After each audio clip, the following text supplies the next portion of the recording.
Good morning. Today, 11th August 2026. Wisdom of word of God morning ડિવોશનમાં આપ સર્વનો આવકાર કરવામાં આવે છે અને પ્રેમી સલામ પાઠવવામાં આવે છે. આજે સવારે આપણે નીતિવચનોના પુસ્તકમાંથી એનો 16મો અધ્યાય અને એની 30મી કલમ ઉપર પ્રભુના વચનોમાંથી ટૂંકું મનન કરવા માગીએ છીએ. અને નીતિવચનો એનો 16મો અધ્યાય અને એની 30મી કલમ આ પ્રમાણે આપણને શીખવે છે. જે કોઈ પોતાની આંખો મીચીને વિપરીત યુક્તિઓ રચે છે અને જે કોઈ પોતાના હોઠ બીડે છે તે હાનિ કરે છે. NIV બાઇબલ પ્રમાણે પ્રોવ્સ chapter 16 વર્સ 30, he who winks with his eyes is plotting perversity, he who persists his lips bent on evil. અને આ પ્રભુનું વચન છે. અને જો એને એક થીમ અથવા એને એક મુદ્રાલેખમાં આપણે જોવું હોય તો કેરેક્ટર ટ્રેટ્સ વિકેડ એક્સપ્રેશન્સ, વ્યક્તિત્વના લક્ષણો અને તેનો દુષ્ટ હાવભાવ. આજે આપણે જોઈએ છીએ કે પ્રભુનું વચન જે આપણને બહુ મહત્ત્વની બાબતો, બે બાબતો વિશેનું ખાસ સાઇન આપે છે. વ્યક્તિત્વ એ માણસના જીવનને એ ઓળખ પૂરી પાડે છે અને એટલા માટે જે એનો હાવભાવ, એનું બિહેવિયર, એ જાણે કે એનામાં રહેલી જે અંદરની બાબતો છે એ ઘણી બધી વાર આપણને એમની સાચી ઓળખ આપે છે. અને બાઇબલ કહે છે કે જે બાઇબલનો ઈશ્વર એ આપણને આપણા જીવનોમાં આપણું ઉઠવું, આપણું બેસવું, આપણું સૂવું, આપણું ચાલવું એ બધું જ ઈશ્વર જાણે છે અને તપાસી જુએ છે.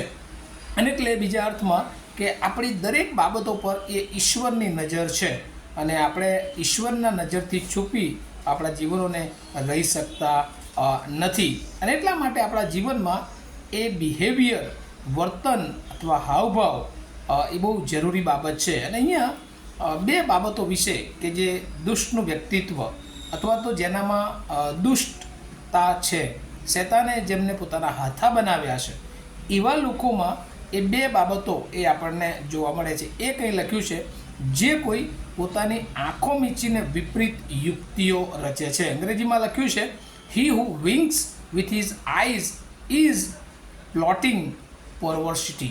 અને એટલે જે કોઈ પોતાની આંખો મીચીને વિપરીત યુક્તિઓ રચે છે. વિપરીત યુક્તિઓ એટલે કુટિલ, જે લોકોને હેરાન કરવા માટે, લોકોને છેતરવા માટે.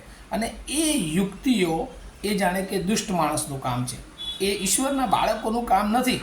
પણ જો કોઈ આવી બાબતો કરે છે તો કહે છે કે એ એના જીવનના વ્યક્તિત્વ પરથી, એના બિહેવિયર પરથી એ આપણને ખ્યાલ આવે છે. અને એટલા માટે નીતિવચન એ પ્રમાણે કહે છે કે જે કોઈ આવી બાબતો કરે છે, આંખો મીચીને વિપરીત યુક્તિઓ રચે છે, કાવતરું ઘડે છે બીજા અર્થમાં, અને એ કાવતરામાં એક સમય એવો આવે છે કે પોતે જ ફસાઈ જતા હોય છે. ત્યાર પછી બીજી વાત જે આ ભાગમાં જે વચનમાં લખ્યું છે, he who persists his lips bent on evil. અને જે કોઈ પોતાના હોઠ બીડે છે તે હાનિ કરે છે. અને આ બે બાબતો ઘણી બધી વાર આપણે સ્વાભાવિક રીતે ઘણા બધા લોકોમાં જોતા હોય છે. અને હોઠ બીડે અને ત્યારે એ બીજાઓને હાનિ કરે છે. અને એટલે હંમેશા માણસ એ જાણે કે પોતાનું બિહેવિયર અને પોતાનું વર્તન અને પોતાના ભાવ પરથી ખ્યાલ આવી જાય છે કે લોકોને માટે શું વિચારે છે.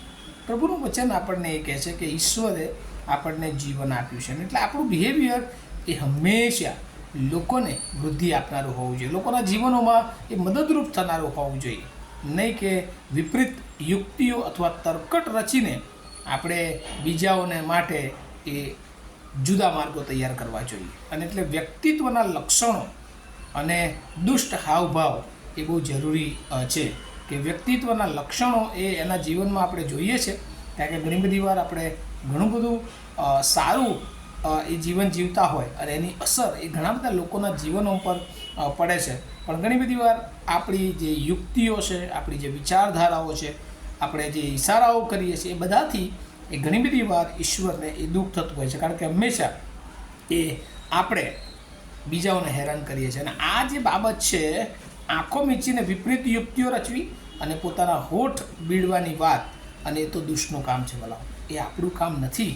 અને એટલા માટે ઘણી બધી વાર પ્રભુ આપણને આ શિક્ષણ આપે છે. અને આજે પણ પ્રભુ આપણને કહે છે કે દુષ્ટ માણસ એના હાવભાવથી ઓળખાય છે. અને બીજી તરફ પ્રભુ અહીંયા વચનોમાં કહે છે જ્ઞાની માણસ કે જે ઈશ્વરની બીક રાખે છે, એના જીવનોમાં નમ્રતા, એના જીવનોમાં હંમેશા બીજાની ભલાઈની વાત, બીજાઓને મદદ કરવાની વાત, બીજાઓને મદદરૂપ થવાની વાત અને એના પ્રેક્ટિકલ જીવનોમાં એ આપણે નિહાળી શકીએ છીએ. અને એટલા માટે આજે સવારે કહે છે કે જો આપણે આવું કરીએ છીએ તો એક સમય એવો આવે છે કે એનું નુકસાન આપણે પોતે ભરપાઈ કરવાનું આવે છે. અને એટલા માટે આપણે પ્રભુની બીકમાં જીવન જીવીએ, પ્રભુની સેવાના માટે હંમેશા વપરાઈએ અને પ્રભુ જે રીતે આપણને ઈચ્છે છે એવા ગુણો એ આપણા જીવનમાં, જે ગલાતીમાં આપણે જોઈએ છે એ નમ્રતા, એ પ્રેમ, એ દયા, એ કરુણા, એ બધા જે ગુણો છે એ આપણામાં પ્રભુ સ્થાપિત કરે કે જેથી કરીને આપણા જીવન દ્વારા આપણે ઘણા બધાને ઉત્તેજન આપી શકીએ. આ વચનો સમજવા માટે પ્રભુ એની બહુ જ કૃપા આપણે સર્વને આપે. પ્રાર્થના કરીએ. અમારા જીવંત અને દયાળુ ઈશ્વર, અમે તમારો બહુ આભાર માનતા તમારી સ્તુતિ કરીએ છીએ.